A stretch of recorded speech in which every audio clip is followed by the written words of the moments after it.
एक ही दिन सऊदी अरब में बढ़ गई इतनी ज्यादा भीड़ कि सरकार भी रह गई भौचक्की। नमस्कार, स्वागत है आपका हमारे चैनल डेली सऊदी न्यूज पर। खबर शुरू करने से पहले जरूरी जानकारी आपको दे दें कि अगर आप सऊदी में फंस गए हैं, वहां पर नियोक्ता आपको छोड़ नहीं रहा है, आप अपने देश वापस लौटना चाहते हैं, तो ऐसे में आपको पता नहीं है कि आप क्या करें, तो बता दें कि आप घबराएं नहीं। नीचे दिए हुए कॉन्टैक्ट नंबर पे आप कॉन्टैक्ट कर सकते हैं। वहां से आपको जो जरूरी हेल्प है वो मिल जाएगी। कानूनी प्रक्रियाओं के तहत सारी कार्रवाई करके आपको महज 3 से 4 दिन के अंदर खरूज लगाकर वापस अपने देश सही सलामत पहुंचा दिया जाएगा। तो दिए गए नंबर पर आप संपर्क कर सकते हैं। इस्लाम धर्म दुनिया का दूसरा सबसे बड़ा धर्म है। इस्लाम को मानने वालों की संख्या दुनिया भर में करीब 1.9 बिलियन से ज्यादा है और ये तेजी से बढ़ता भी जा रहा है। इस्लाम का केंद्र सऊदी अरब के मक्का को माना जाता है और दुनिया भर के मुसलमान यहाँ आते हैं।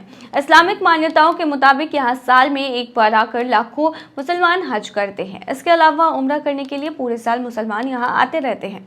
इस समय रमजान का महीना चल रहा है और दुनिया भर से उम्रा के लिए आने वाले मुसलमानों की तादाद जो है लगातार बढ़ रही है। सऊदी प्रेस एजेंसी ने बताया है कि मक्का में मौजूद मस्जिद अल हरम में 7 मार्च को एक ही दिन में अब तक के इतिहास के सबसे ज्यादा जायरीन आए। सरकारी आंकड़ों के मुताबिक एक ही दिन में मस्जिद में 5 लाख अनुयायी आए।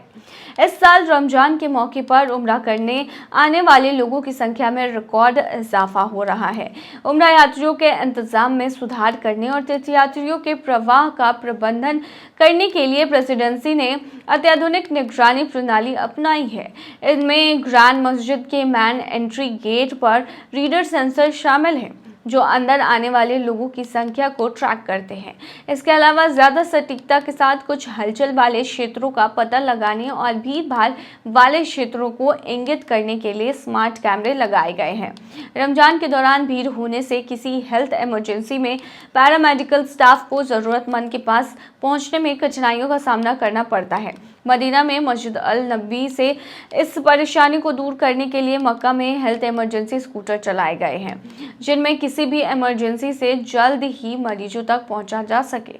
तो सऊदी अरब हर कुछ कर रहा है ताकि जायरीनों की जो भीड़ है उसे हैंडल किया जा सके। बता दें कि रमजान का महीना जो होता है वो काफ़ी पाक माना जाता है और ऐसा कहा जाता है कि रमजान में उम्रा करना हज करने के बराबर होता है। उम्रा जो है वो एक छोटा अनुष्ठान है जबकि हज जो है वो बड़ा अनुष्ठान है, उसमें काफ़ी समय लगता है। हज के लिए बाकायदा कोटा बांधा गया है, हर देश को एक पर्टिकुलर कोटा दिया जाता है, उतने ही लोग हज के लिए आ सकते हैं। लेकिन उम्रा जो है वो कोई भी व्यक्ति कभी भी साल भर में जा सकता है और रमजान का मौका पाक होता है, इसीलिए इतनी ज़्यादा भीड़ सऊदी अरब में देखने को मिल रही है। वहाँ की सरकार भीड़ को हैंडल करने की पूरी कोशिश कर रही है और तमाम कोशिश कर रही है कि उम्रा जायरीनों के हेल्थ का भी ख्याल रखा जा सके। सऊदी में सोशल मीडिया पर अगर करते हैं ये हरकत तो होगी 5 साल की जेल। सऊदी अरब में अगर आप रहते हैं तो वहाँ के नियमों के बारे में आपको पता ही होगा। बता दें कि सऊदी पब्लिक प्रोसिक्यूशन ने चेतावनी बहुत बारी दी है कि सोशल मीडिया पर अगर किसी तरह की शरारत या किसी का मजाक बनाया तो कानून में जुर्म कहलाएगा। ऐसे लोगों पर सऊदी अरब का नियम जो है वो लागू होगा जिसमें 5 साल तक की जेल और 30 लाख रियाल तक का भी जुर्माना हो सकता है। लोक अभियोजन ने चेतावनी दी थी कि धार्मिक मूल्यों, सामाजिक रीति रिवाजों पर राष्ट्रीय व्यवस्था को नुकसान पहुंचाने वाली कोई भी चीज या मजाक बनाना या निजी जीवन का उल्लंघन करना भी जुर्म है। ऐसी चीजों को इंटरनेट या कंप्यूटर में स्टोर नहीं करना चाहिए। यह कारावास और जुर्माने से दंडनीय है। पब्लिक प्रोसिक्यूशन ने कहा था कि इस तरह की किसी भी गतिविधि में शामिल पाए जाने वाले लोगों को 5 साल की कैद और 30 लाख रियाल तक के जुर्माने की सजा हो सकती है। सऊदी अरब रूल की बात करें तो इसके तहत पब्लिक प्रोसिक्यूशन ने कहा था कि स्मार्टफोन का उपयोग केवल उन्हीं उद्देश्यों के लिए किया जाना चाहिए जिनके लिए इसे बनाया गया है। कार्यालय के कर्मचारी या टूरिस्ट की तस्वीरें लेना, वीडियो बनाना, उनका प्रचार करना, उन्हें मोबाइल फोन के माध्यम से नुकसान पहुंचाना और इसके लिए चीज़ों को फैलाने के लिए टेक्निक का इस्तेमाल करना दंडनीय है। पब्लिक प्रोसिक्यूशन का कहना था कि जो कोई भी किसी के निजी जीवन को नुकसान पहुंचाने की कोशिश करेगा उसे कारावास और जुर्माने से दंडित किया जाएगा।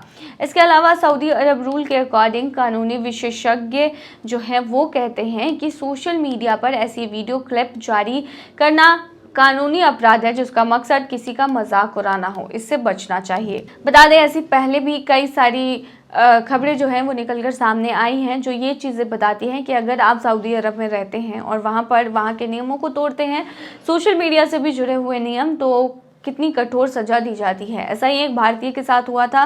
दरअसल उसने एक एडिटेड फोटो को पोस्ट कर दिया था जिसकी वजह से उसे कोड़े मारने की सजा सुनाई गई और साथ ही उसे जेल की सजा भी हुई। बता दें भारतीय ने काबा शरीफ की जो तस्वीर है उसमें काबा को हटाकर वहां पर एक हिंदू भगवान की फोटो लगा दी थी, जिसके वजह से पुलिस ने उसे गिरफ्तार कर लिया। पुलिस उसके घर पहुंची, उसे गिरफ्तार किया और उसे कोड़े मारने की सज़ा सुनाई। साथ ही में और भी उस पर दंड और कानून के तहत जो भी उस पर चार्जेस बनते थे लगाए गए। तो ऐसे में अगर आप सऊदी अरब में रहते हैं तो ऐसी हरकतें बिल्कुल भी ना करें सोशल मीडिया पर भी, क्योंकि अगर सोशल मीडिया पर आप किसी का मजाक बनाते हैं, प्रैंक वीडियो बनाते हैं जिससे सामने वाला असहज है, तो फिर आपके खिलाफ कार्रवाई हो सकती है। तो ये थी तमाम जानकारी। बने रहिए ऐसी तमाम खबरों के लिए डेली सऊदी न्यूज़ पर।